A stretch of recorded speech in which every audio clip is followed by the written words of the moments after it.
Hello, welcome to Compounding Happiness channel. Today we have with us Mr. Dhimant Shah, who is the Senior Fund Manager, Equity at ITI Mutual Fund.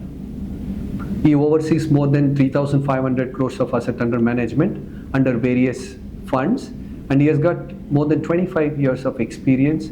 And prior to joining ITI Mutual Fund, he is a veteran in managing funds in large AMCs like HSBC, Nippon, and he has been a research head, and he has also done multiple fund management activities as an investment profession. Thank you, Dhimant, for joining us. Thank you. Pleasure to have you. Thank you. I would like to start with asking you that when you are doing CA, did you ever think that you're going to be a fund manager? Not really, but I was very clear about one thing that, if at all I have to choose a vocation, it would be something related to the stock markets.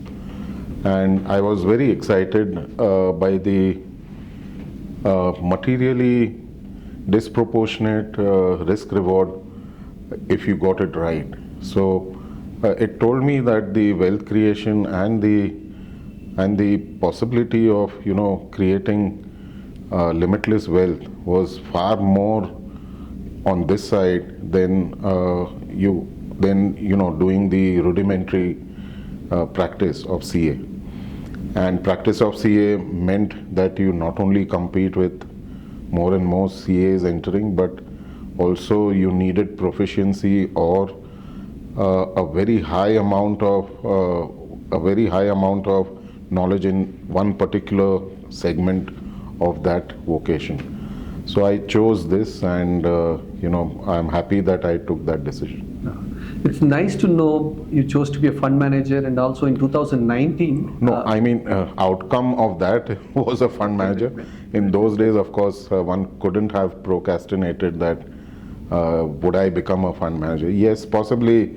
In those days, I was just more enamored by, how does this fluctuations happen? What are the prime factors causing these kind of movements? And if everybody knew everything, then why would it not be a straight line? And so all those kind of which an early entrant would be enamored by was there were thousands of questions and very few answers, and the more it got fascinating every revealing moment. So yeah, so I mean that's how the journey started. The challenges is exciting you being a That's fund true. manager. That's true. And you were given the best fund manager award as one of the top 5 fund manager in the year 2019 under multi-cap category by Economic Times and Morningstar. At that moment, what did you feel, and what it takes to be a successful fund manager?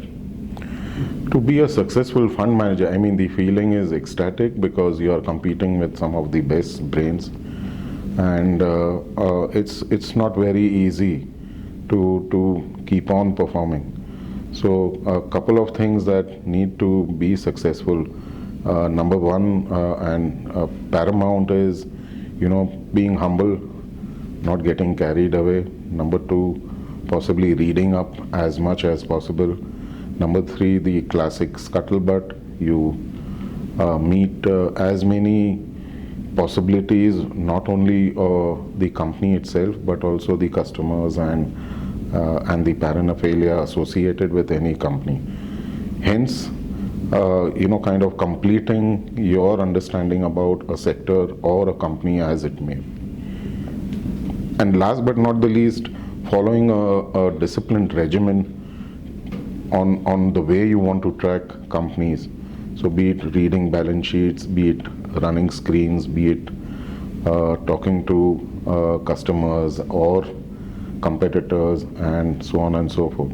So it's a nice balanced kind of approach that you kind of over a period make yourself suitable to, and do it again and again in a very refined manner, trying to on the ensuing journey also to deepen your understanding, your knowledge about a particular sector or company.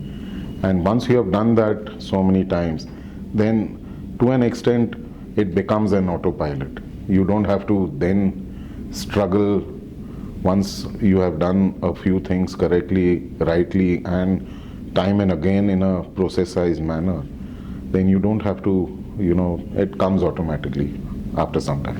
Get it. And you've done a research role, now you're doing fund management role.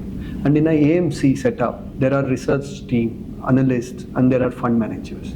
When you, as a team, when you get into the company, what is the role your research team does, and what is the role as a fund manager you look after on a day-to-day So basis? at a very fundamental level, I think so, the research role is to, really not only understand, splice and dice a sector to the best of possibilities, both locally and if it may allow you to, and rightfully so now, as you gradually become a more globalized part of the globalized economy, as opposed to you being a standalone economy, India.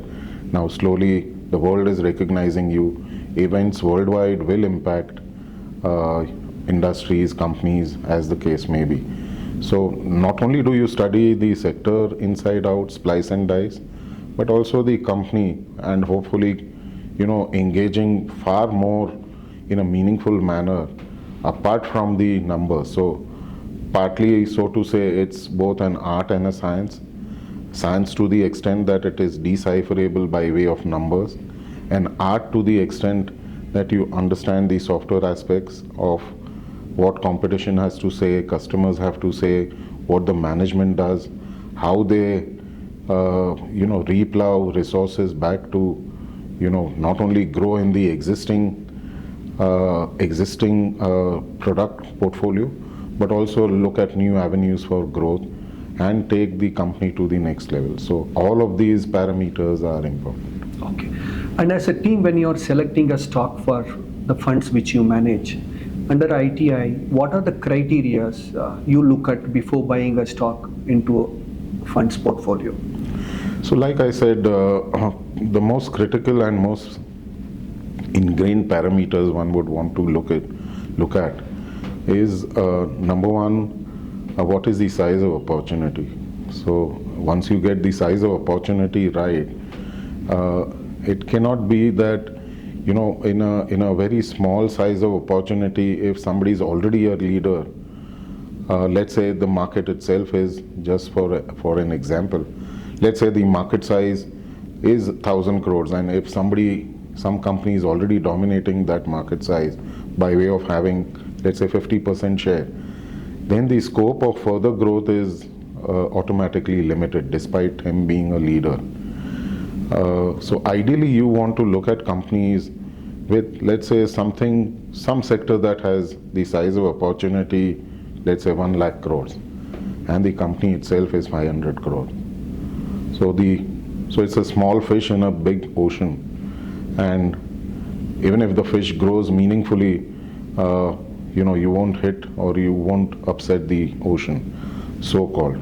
So number one, the size of opportunity. Number two is the ability of the quality of growth itself. How the company then does it innovate, introduce new products, gain market share, so on and so forth. Sanity of other competitive numbers. What does it tell you? How has the other companies in the same sector proliferated over a period? So on and so forth. Number three would be the management quality, and number four would be, last but not the least, would be the entire subset of what the company itself does. So I think all put together, somewhere it will give you a fine balance of view that whether you want to invest in that one. And lastly, at our end, we would also do number work, because at any given point in time, a stock price is only telling you that for the known parameters, the market is ascribing a certain value. Now, can that value is that value correct? Is it taking all the possibilities into the price? So we typically, we have to price the value and not value the price. And typically, we should not get waffled or get carried away by what the price is, but truly try to understand the underlying factors. That if something is quoting at 100 rupees today, is it factoring everything, all possibilities? Have we really arriving at a true value? Because value is what ultimately matters. And that's the essence of, if there is a mismatch of value, let's say something that is worth truly 100 rupees available at 40, 50 rupees, you certainly want to explore that opportunity, understanding very well that if I invest today at 40, 50, whatever that price is, and I transpire that journey and reach 100, then I would have done justice. And that's the endeavor for most of the stocks, whether they would enter or they would get out. Diametrically opposite, let's say if something that we bought at 40 rupees is already 100 rupees, then we would want to question that, okay, our set of assumptions have gone right. At 100, at the erstwhile imagined or rather procrastinated value, do we have further value left, or is it the end of the journey, or we take money, whatever we had invested earlier, and leave the balance to play out, and so on and so forth. So it's a lot of permutation combination of why something will. Or is there any parameters or government likes, dislikes, or policy changes, or so on and so. There are thousands of factors which can change the value. So it's constantly a questioning that goes on in your mind, whether what's the correct price and what is the correct value. And this price value equation is what determines whether something gets into, or whether something, if the true value has been achieved, then does it deserve to stay, or can we look at something else?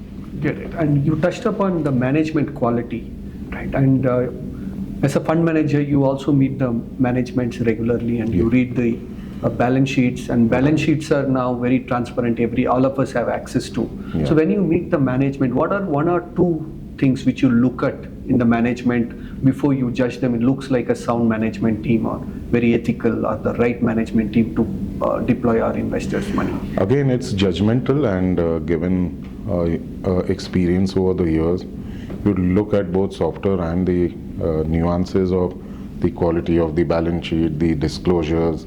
Those are the science part of it. The art part of it still remains on their ability to grow the business, gain market share, come out with new inventions. What is their hunger for growth? What are the associated steps that they do? What is the capital allocation policy? How do they reward the shareholders? How have they done progressive steps on various aspects of the business, and so on and so forth. So we would try to look at the complete picture, and then arrive at whether this management does deserve a reasonable dissection in your portfolio. Yeah. And after doing all of that, we do get calls, wrong calls, and sometimes things go wrong. And by when do you decide, okay, this call has not worked out well for us, and it's time to exit? There can be many ways where you can go wrong. One could be external, and something could be internal. As an example, what is exogenous to the company? Let's say, for example, if the government suddenly mandates that you can't use lead in any pipe manufacturing. Suddenly, those guys, if you have backed some pipe manufacturer and who unfortunately uses lead, which can lead to poisoning, then you would want to, because it has implications for growth, and if it has implications for growth, it has implications for the final value judgment that you made. So you would want to, so there are external factors, policy changes by government, somebody in China setting up 10x the capacity, so then possibly you would want to question whether this guy can still be cost competitive. or sudden collapse in a few customers overseas, and hence you see that, okay, the possibilities of export growth have almost diminished, so on and so forth. So there can be very many exogenous factors. The endogenous factors will be, talking to competitors, getting an adverse remark about practices they follow, about whether somebody's, not accounting sales, for example, properly, or not, compromising on quality, not meeting up to the market share standards, playing around with the balance sheet numbers, so on and so forth. So there are so many factors that will be both exogenous and endogenous, and that in a combination. But that said, final value judgment will decide, because a few quarters of disappointment, despite all of the other paraphernalia being strong, can lead to that kind of a judgment. And it has to be quick, because today the response time has been phenomenally faster than, and by every day we see the response time to positives or negatives either way getting more ferocious and much faster than any time in the past. So I think one has to develop a more ingrained, more faster way to come out with your judgment. You can be wrong. I mean, it's not cast in stone that after done everything correctly from your end, nothing can go wrong. Yet things can go wrong. I get that. And when you're managing the funds for now, like you're approaching close to 3 decades of managing assets, and you've been managing it successfully, and we can see that in performances. But over a period of time, as a human being, do we develop biases in fund management? If we become very comfortable with, okay, I'm expert in certain areas or certain sectors, and when that situation, have you faced, and if such a situation comes, how do you balance that I'm not biased, I'm still doing my evaluation correctly with the team? And it happens to every fund manager, and even the analyst would face that situation. They become comfortable. So how do you balance that and make sure that it's a very nice question. I mean, possibly we get tilted towards, we make our own likes, dislikes over a period, and in many ways you can have biases that somehow. So one of the biases is the anchoring bias, where you start believing that this management, this size of opportunity, nothing can go wrong. And that's when really you must sit up and question yourself that, okay, possibly the next moment something can go wrong. And in the past, these biases have been slightly dilapidating in terms of you taking the most optimal decisions for the portfolio. So biases do creep in. What helps is, again, doing your market research in a very refined manner. Again, checking, not willing to, not accept something that, okay, you can be wrong. You can always be wrong in your judgment. You can always be wrong in your value judgment. And you can always be paying price for a bad business also. So all these possibilities do arise. So you can pay wrong price for the better business. You can pay a fabulous price for a bad business, and all of these need to be avoided. Biases can creep in, and the best way is to keep talking to competition as well, because if, let's say, I've invested in XYZ companies, and with me some of the other best good competing fund managers have also invested, and if one of them or two of them have gotten off that particular investment, then it's a flag that you immediately need to kind of question your own thesis, that at least one or two more equally smart, if not smarter, people have gotten off. So is it time to really question your own value judgment on that particular?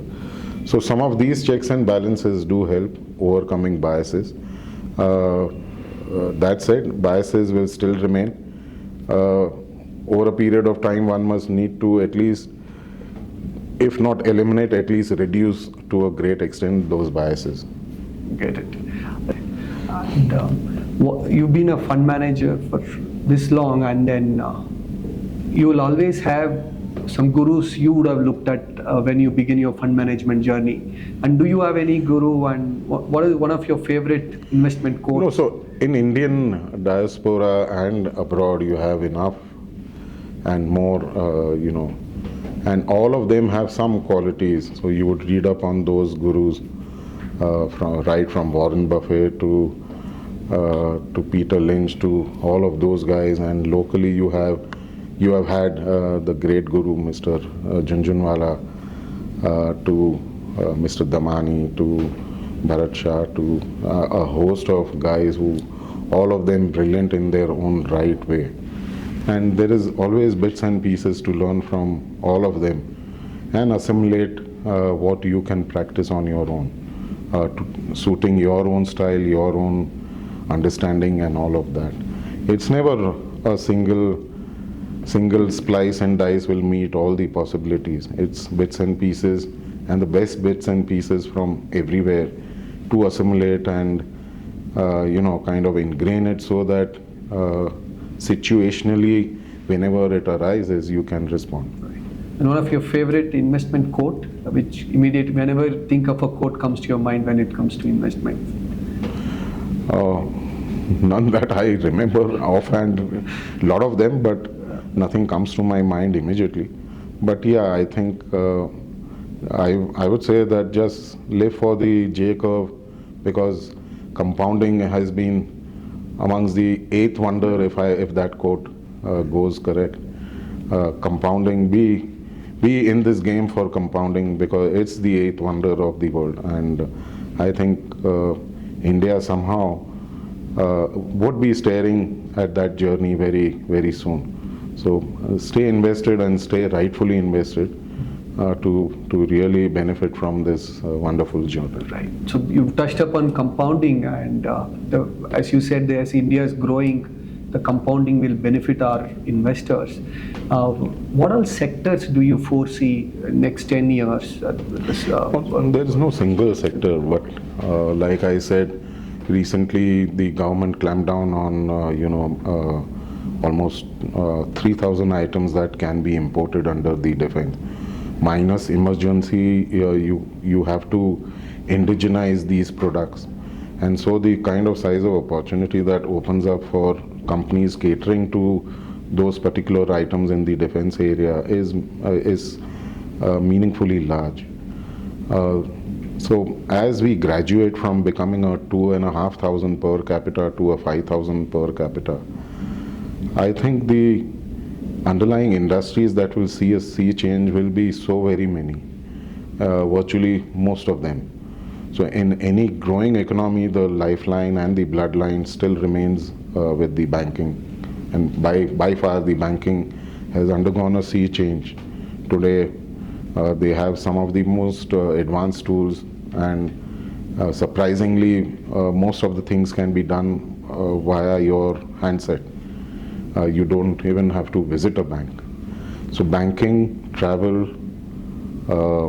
real estate, building materials, all of these are some of the consumption items. All of these are going to see hockey stick impact as we graduate and grow from a 2,500 per capita to 5,000. Just to give you an example, immediately after COVID, when things did open up, we saw a mad rush at airports, a mad rush at restaurants. It was like, there's no tomorrow. And we saw people consuming and wanting to consume in a big way. So something of that variety will certainly transpire. And there are enough and more examples, including our neighbor, which has already graduated to being an advanced economy, China. So it's already at 11,000 per capita. And China and India, in some sense, almost started their journeys together in 80s. They grew much faster because of scale. We are more egalitarian. We proliferated MSMEs and SMEs. And so the pace is much slower. But that said, I think the journey will happen. It's only logical to conclude that despite of slower pace, we will undergo that journey. And some of these will see multifold, it won't be a linear progression, but some of these industries can see multifold expansion as companies not only offer better solutions, better products, but also, the growth happens, the consumption grows meaningfully large.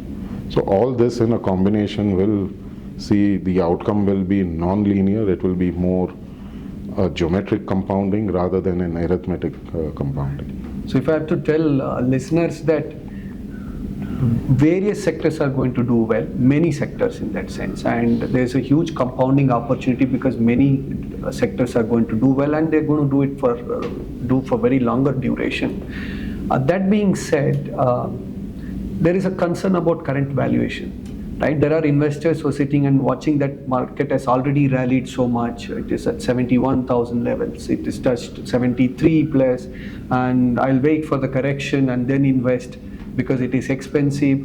So what is your message for those who are waiting and watching that when is the right time to invest? The message would be clear that don't wait on the sidelines.